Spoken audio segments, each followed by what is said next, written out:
If your mind feels heavy tonight, this is for you.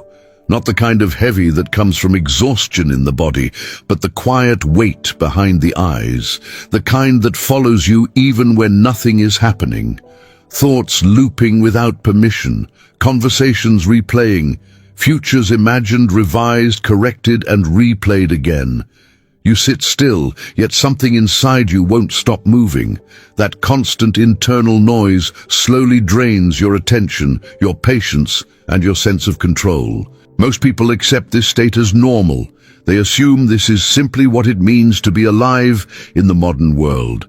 Always thinking, always reacting, always carrying mental residue from things already gone. But this is not clarity, and it is not inevitable. What you are experiencing is not intelligence, awareness, or depth. It is unmanaged attention. And attention, when left undisciplined, turns against the mind that carries it. There is a quiet relief in realizing this, because if the problem were life itself, you would be powerless. But it isn't. The problem is not the number of responsibilities you carry, the speed of the world, or the complexity of your circumstances. The problem is the invisible conditioning that taught your mind to repeat instead of observe, to react instead of choose, to cling instead of release. Thoughts are not the enemy. Stoicism never treated thought as something to suppress or escape. The danger lies in confusing conscious thought with mental noise. Conscious thought is deliberate. It has direction. It solves, decides, and then rests. Toxic repetition, on the other hand, is automatic. It adds no value. It does not solve. It does not move forward. It simply loops, draining energy without producing clarity.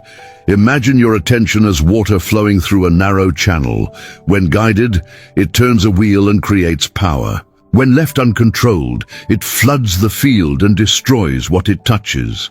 Most minds today are flooded. Not because they think too much, but because they never learned where to place attention or when to withdraw it. This is where Stoicism becomes practical, not philosophical, not historical, practical. The ancient Stoics lived in worlds far more unstable than ours. Wars, plagues, exile, political chaos. Yet their writings rarely describe mental overwhelm. Why? Because they understood something modern culture ignores. Peace of mind is not created by changing circumstances, but by governing perception. Marcus Aurelius did not write to escape life. He wrote to stabilize his inner state while carrying immense responsibility. Epictetus was not free because his life was easy.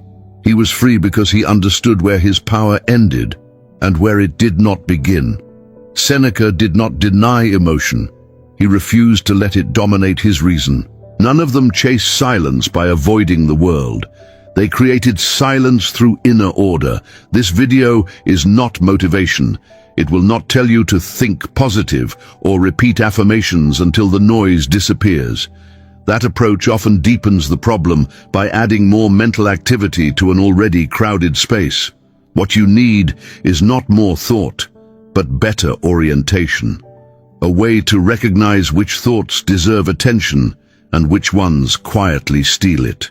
Over the next moments, you will be introduced to 4 Stoic truths, not rules, not slogans. Truths that, once understood, naturally reduce mental clutter. They do not demand force. They do not rely on willpower spikes. They simply return your mind to its rightful position. Calm, observant, and internally sovereign. Each truth will do one thing: remove unnecessary mental weight, not by fighting thoughts, but by exposing their nature. When you see a thing clearly, it loses its grip. When you understand how the mind creates suffering, suffering becomes optional. Before we move forward, pause for a moment.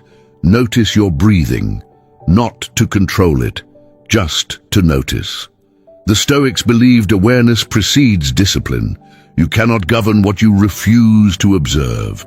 As you listen, let the mind settle into listening mode, not problem-solving mode. Nothing here requires effort, only attention. The first truth begins with a simple but unsettling realization. Most of what disturbs you has already passed or has not yet arrived, and yet your mind treats these non-events as present threats. It replays, predicts, and rehearses endlessly. This habit feels protective, but it is corrosive. Stoicism does not ask you to stop thinking. It asks you to stop mistaking repetition for preparation. Mental clarity does not come from controlling every thought. It comes from recognizing which thoughts are not yours to carry. The Stoics were precise about this. They separated what is within your control from what is not. Not as theory, but as daily mental hygiene. Without this separation, the mind becomes a storage room for worries it cannot resolve. As we continue, you will see how these truths apply to modern life. Work pressure, social comparison, regret, anticipation, internal dialogue, nothing abstract, nothing removed from your reality. These principles are not meant to be admired. They are meant to be practiced quietly, consistently, and without display. By the end of this process, the goal is not emotional numbness. It is steadiness. The kind of steadiness that allows you to feel without drowning, to think without spiraling, to act without hesitation. A mind that is clear does not rush. It does not cling. It observes, decides, and moves forward without dragging unnecessary weight behind it. Stay with this. Let it unfold at its own pace. When you are ready, we will begin with the first Stoic truth and gently dismantle the mental noise at its source. Now we slow this down, not to add more ideas, but to let what you already heard settle into place. A clear mind is not something you force.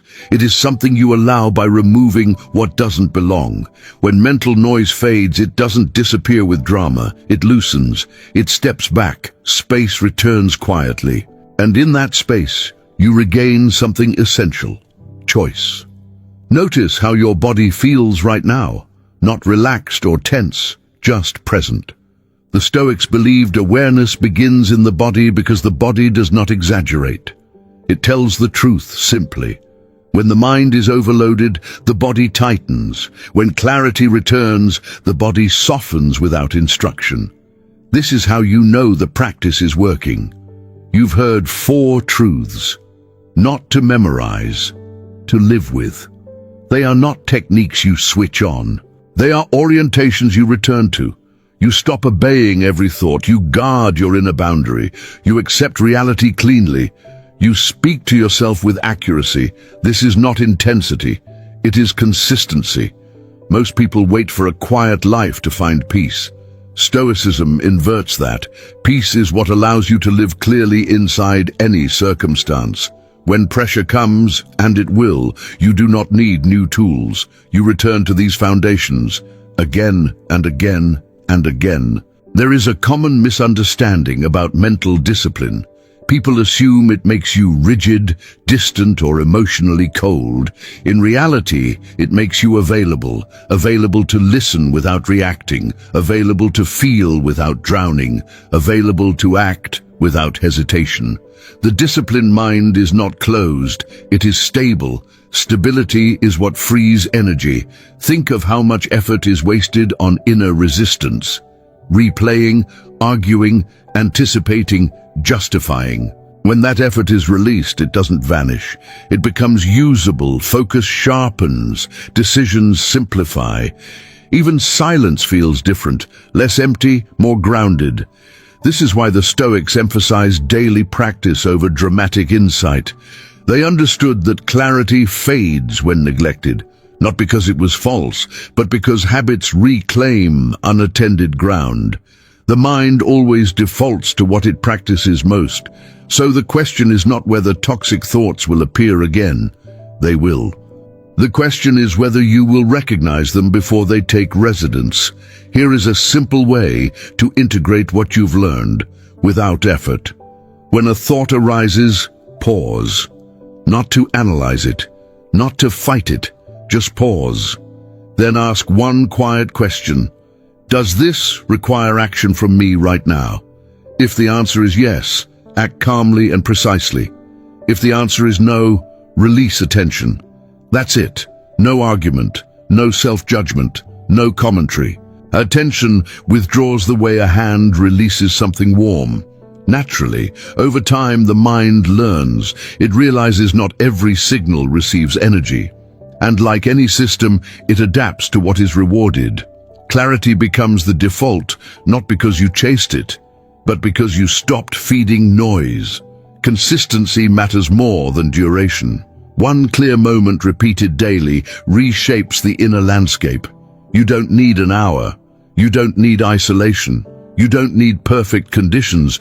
You need recognition. Recognition that your attention is valuable. Recognition that your inner space deserves protection. Recognition that peace is not something you earn, it's something you preserve. There is a quiet dignity in this path. No announcement, no performance, just inner alignment. The Stoics never sought to impress, they sought to remain unshaken. As this video comes to a close, do not rush back into mental activity. Let the silence linger for a few seconds longer than usual. That lingering is part of the practice. It teaches the mind that nothing needs to be filled immediately. Before you move on with your day or night, choose one thing. Not a goal, not a resolution, a choice. Choose to notice when your mind begins to pull against itself. Choose to withdraw attention gently. Choose to return to accuracy. This single decision, made quietly and repeated often, changes more than most dramatic efforts ever will. If this resonated with you, let it be known simply. Leave a comment, not as a reaction, but as a declaration. A short sentence is enough, something you choose to stand by. And if you want to continue refining this inner posture, stay with this space. We move slowly here, intentionally, without pressure, without noise. Clarity is not rare, it is remembered. Until next time, remain steady.